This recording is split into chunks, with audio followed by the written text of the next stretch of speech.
धपाधप पाय आपटत एक लेकरू घरी आलं, वस्तूंची फेकाफेकी करत घरामध्ये गेलं. आज तुमच्या घरात जर तुम्हाला काही मुलांना सल्ला द्यायचा असेल तर तो या ओळीमध्ये आहे असं मला वाटतं.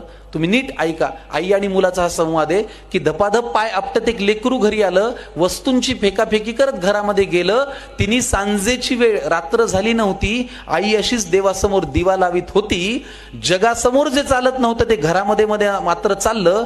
बाहेर जे बोलता येत नव्हतं ते लेकरू आई समोर बोललं. म्हणाला, खोटारडी आहेस तू आई, खोट्या मार्गावर चाललीस, आजपर्यंत माझ्याशी तू खोटच बोललीस.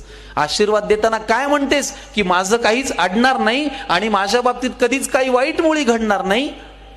आईपासून काय लपतंय तिच्या लक्षात आलं. तिने बाळाला घोटभर पाणी प्यायला दिलं. हुंदक्यांमधून वाट काढत पाणी पोटात गेलं. आई म्हणाली, आता सांग तुला काय झालं.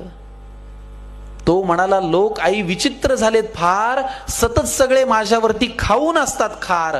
त्यांच्या त्या अशांत अस्वस्थ नजरा मला कळतात, जाणवतं मला माझ्यावरती ते खूप खूप जळतात.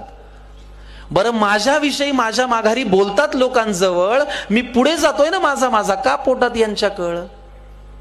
बरं, वाईट याचं वाटतं की या वाईट लोकांचा एक संघ झालाय आणि मी वाईट वागत नसून यांनी मला बाजूला केलाय.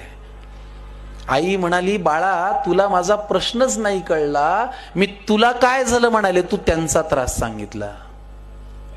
सोडून दे ना तुझ्यावरती ते रुसतायत का हसतायत, कारण तुला पूर्ण करायची स्वप्न ही तुझ्याच डोळ्यांना दिसतायत. त्यामुळे तुझ्या अपयशाची लोक पाहतायत ती सगळी स्वप्ने खोटी कर.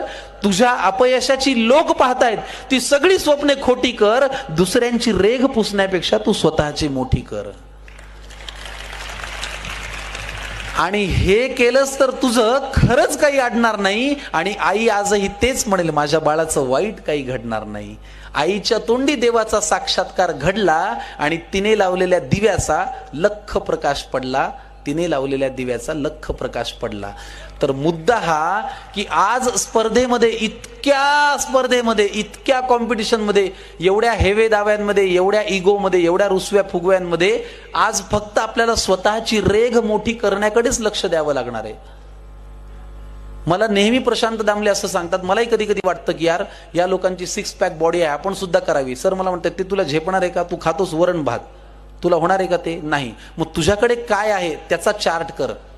मला आलेल्या विद्यार्थ्यांना हे सांगावंसं वाटेल की आज तुम्हाला जर असं वाटत असेल की अरे त्याला हे जास्त आहे, तर खरंच एक चार्ट करा की त्याच्यापेक्षा तुमच्याकडे काय जास्त आहे. आणि मी जेव्हा त्या पारड्यामध्ये माझे वेगवेगळ्या गोष्टी लिहितो, माझा कुटुंबाचा आधार लिहितो, कविता लिहितो, अभिनय लिहितो, लेखन लिहितो, निवेदन लिहितो, तेव्हा असं मला वाटतं की चला 6 पॅक बॉडी नसली तरी आपण 6 वेगवेगळ्या अंगांनी प्रेक्षकांचं मनोरंजन करायचा प्रयत्न करू शकतो.